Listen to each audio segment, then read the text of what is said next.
Martin, though, with the forward set up. Hipwood again. He beat two. And then he's kicked an incredible left foot goal. What a specimen he is.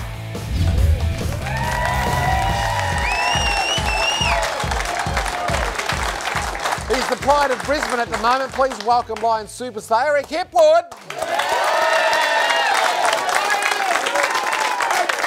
And welcome, Eric, to the show. Great to have you on. Thanks for having me. Now, look, mate, you've had a fantastic season yourself this year. I mean, you finished on the bottom of the ladder. It's not too often that you can get excited about a club that's finished on the bottom ladder, but you look at guys like yourself who really stood up this year. I think the first year you might have played 10 games. This year you played about 20. So it looks like you started to really find yourself in AFL footy and you're starting to feel comfortable. Would that be a fair thing to say? Yeah, I guess so. I guess even though we finished on the bottom of the ladder, we're still happy with our performance. I think we've improved from last year. I think last year we only won 18 quarters and this year we've won close to 30. So I guess we can be happy with that, but yet again we finished on the bottom of the ladder. So I'm pretty disappointed that we did, and I want to keep striving to be better next year. And I guess if we can continue the improvement that we have at the moment, we'll be, I guess, in that top 8 and playing footy right now. Was you happy with your own performance this year personally? Yeah, I would have liked to have played 2 more games and probably kicked a few more goals, but no, I'm pretty happy with the way I played and set out goals to at the start of the season, and I pretty much achieved most of them. Yeah, good on you. Hey, look, Eric, thanks for coming on the show. It's great to have a Brisbane player because we never get any Brisbane, Western Australians to come over. And, you know, they always complain too that we don't talk enough about Brisbane. So here you go, folks. No, well, I do. Anyway, no, look, love the way you go about it, brother, and there's no doubt you're going to be around for the next 12 years. It's a great future ahead of you. Now, I want to mention the club and where they're going, and I see some big positives coming out of that football club, and I see yourself, I see young Cedric Cox, Shacky, McCluggage, Keezy, Matheson, Cutler with it, and there's some really guns in there. And, you know, Beamsy, if he can get out of the park 12 months a year with Zorko. David Noble's doing a great job as footy manager. I've got to mention Craig Lambert. Craigie, he's the grandpa, I call him grandpa, but he's the mentor for your young kids and he does a great job. And I know Melissa does a lot of the cooking for them. The future is very bright for Brisbane, very bright. That's right, yeah, I completely agree. We've got Harris Andrews, we've got Dan McStay, we've got Zorks who made All-Australian last night, and we're getting the right people in the right place with Fags and also Nobes as well. So I feel like we're heading in the right direction. We've made a lot of improvements since last year.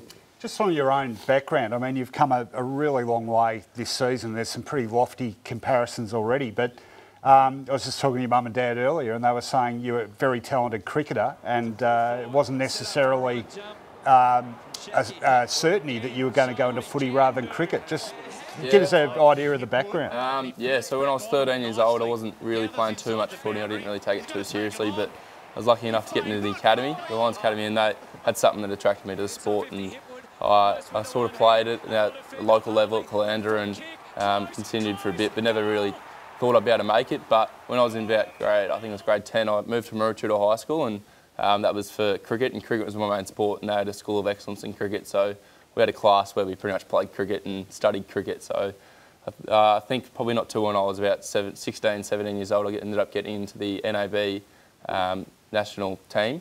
And yeah, that's something probably spurred me on to want to be able to play AFL footy. Was you a batter or bowler? I tried to do a bit of both, but I was more a bowler.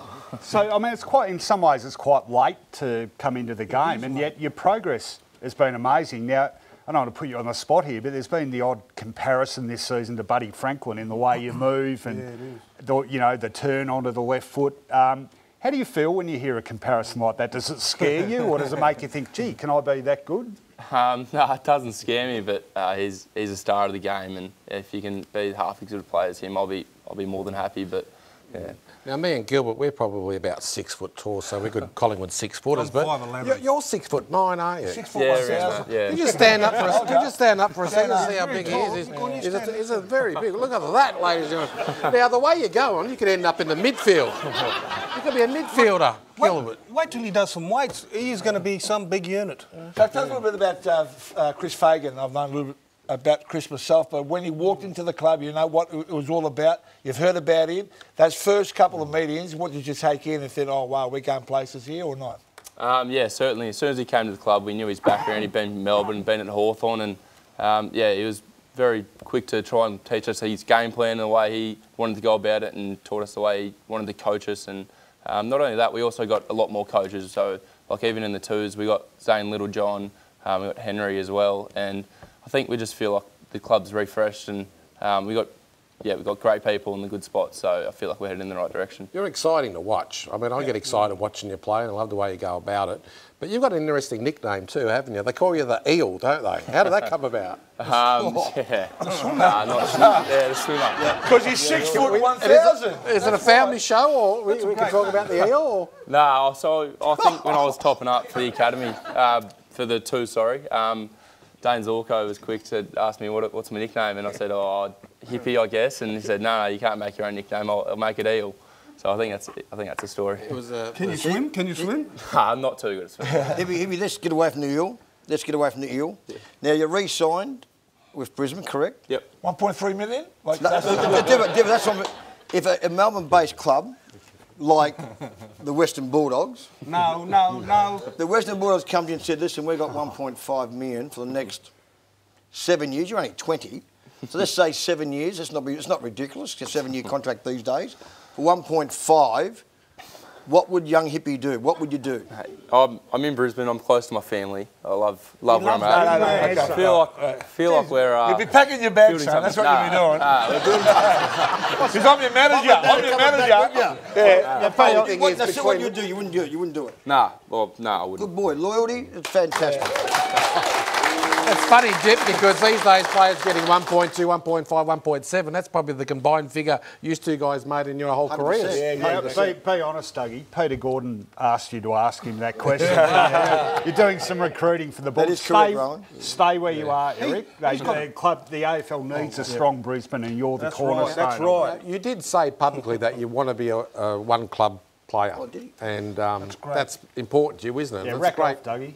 It's a good thing to have that loyalty. I think, yeah, you look at Nick Revolt, I was watching Luke Hodge when he retired and his presser, and the way he said that he's so proud to be a one-club player, and even Brownie, I think, when he was retiring, he said he had a fair few big offers from Collingwood and things like that. So for them to be a one-club player, it's, I guess they can speak pretty highly of that, and so, yeah. Hands up if you're a one-club player. Well, guess what? We both play for the Lions together. For such a young kid, you got the world at your feet right now. What do you do?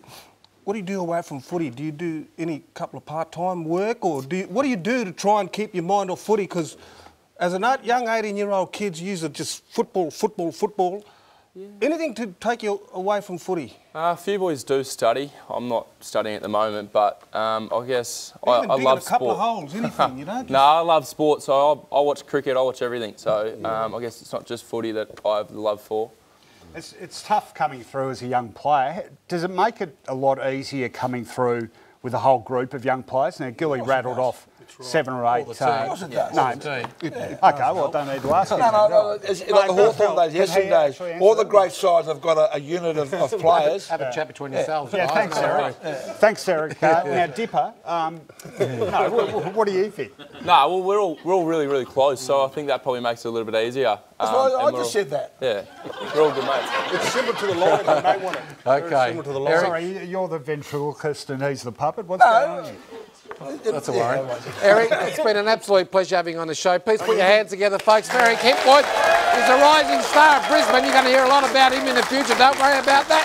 Stay tuned. More Marngrook to come after the break. We've got Eric Lumumba next.